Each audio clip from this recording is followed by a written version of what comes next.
दोस्तों, कभी कभी हम जो सुनते और समझते हैं वह पूरी तरह सत्य नहीं होता।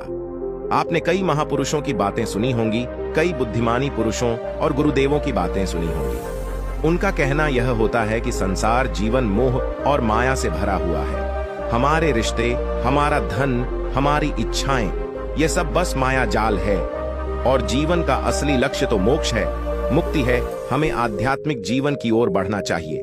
जब भी आप उनकी बातें सुनते हैं तो आपके मन में एक प्रश्न उठता है और वह प्रश्न यह है, क्या हमारा संसार जीवन जीना व्यर्थ है? क्या हमें केवल आध्यात्मिक जीवन जीना चाहिए? क्या हमें खुद की खोज करनी चाहिए? क्या हमें संसार के सुख का आनंद नहीं लेना चाहिए? जो लोग इस संसार जीवन में फंसे हुए हैं, क्या उनका जीवन पूरी तरह से व्यर्थ है? किसी को अपने माता पिता के लिए धन कमाना है तो कोई अपने परिवार को सुखी देखना चाहता है, कोई अपने बच्चों की चिंता में दुखी है तो कोई अपने लिए कुछ करना चाहता है, नाम का कमाना चाहता है, कोई अपनी प्रेमिका को खुश रखना चाहता है, कोई अपने प्रेमी को पाना चाहता है, कोई बड़ा आदमी बनना चाहता है तो कोई राज करना चाहता है, कोई साधारण जीवन जीना चाहता है। इसी प्रकार हम सभी के तरह तरह के सपने हैं, तरह तरह के विचार हैं। हम सभी को अपने जीवन में कुछ ना कुछ तो चाहिए ही, परंतु ये सभी बुद्ध पुरुष जब हमारे सामने आते हैं तो हमारे इन सपनों को तोड़ मरोड़ के रख देते हैं। जब कहते हैं कि संसार जीवन व्यर्थ है और खुद को जानो, खुद को पहचानो, आध्यात्मिकता की राह पर चलो, तब उस वक्त हमारे मन में, हमारे मस्तिष्क में तरह तरह के विचार उत्पन्न होने लगते हैं।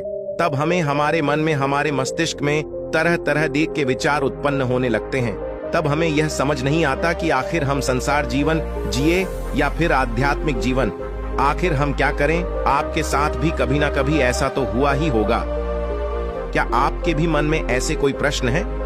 तो आप हमें कमेंट में जरूर बताइएगा। चलिए आगे बढ़ते हैं। और इसके पीछे हम पूरी तरह से खुश कैसे रह सकते हैं? क्या हमें सब कुछ छोड़कर एक बौद्ध भिक्षु की तरह सब कुछ त्याग कर आनंद मिलेगा? हमारे रिश्ते, पैसा कमाने की इच्छाएं, परिवार के साथ संबंध, हमारे दोस्त, क्या यह कुछ मायने नहीं रखते? दोस्तों, वास्तविकता तो यही है कि आप उन बुद्ध पुरुषों की बातों को अच्छी तरह से समझ ही नहीं पा रहे, क्योंकि वह कहना कुछ और चाहते हैं और आप उनकी बातों का मतलब कुछ और ही निकाल रहे हैं। आप उनकी बातों से कुछ और ही समझ रहे हैं। महात्मा बुद्ध खुद ही कहते थे कि उन्हें गरीबी पसंद नहीं है।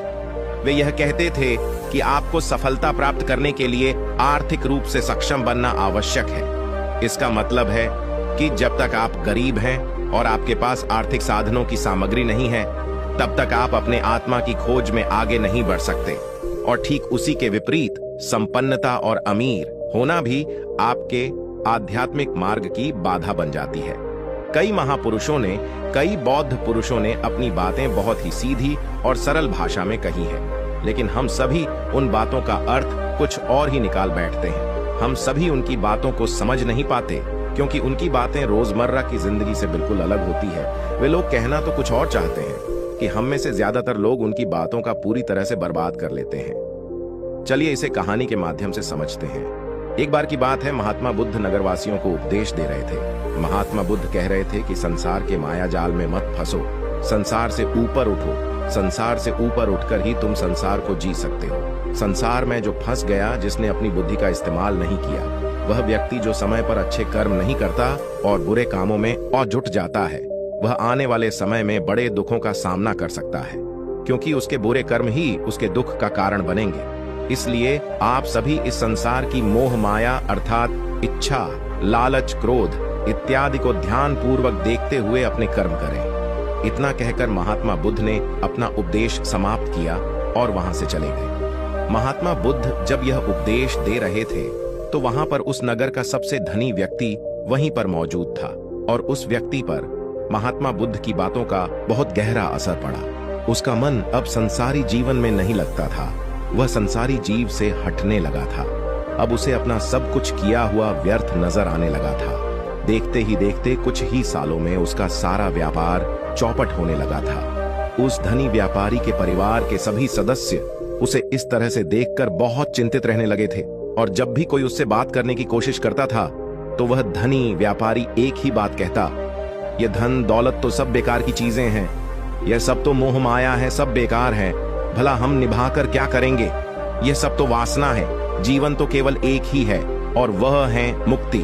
अब तो केवल उसी की आस है, उसी की प्यास है।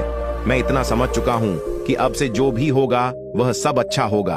अब से उसने व्यापार पर भी ध्यान देना बिल्कुल बंद कर दिया था और देखते ही देखते वह धनी व्यापारी उस नगर का सबसे गरीब व्यक्ति बन चुका था।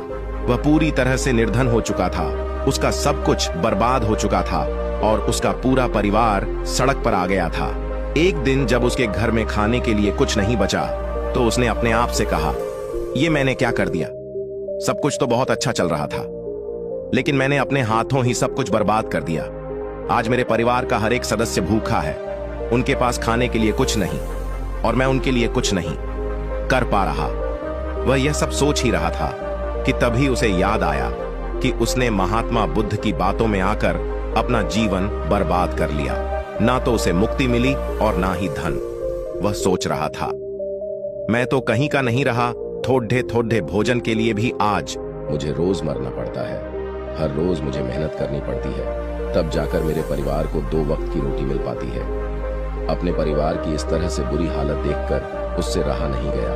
वह बहुत चिंतित रहने लगा था, वह बहुत परेशान हो चुका था। एक दिन वह अपने घर से भाग गया। रास्ते में जब वह आगे बढ़ रहा था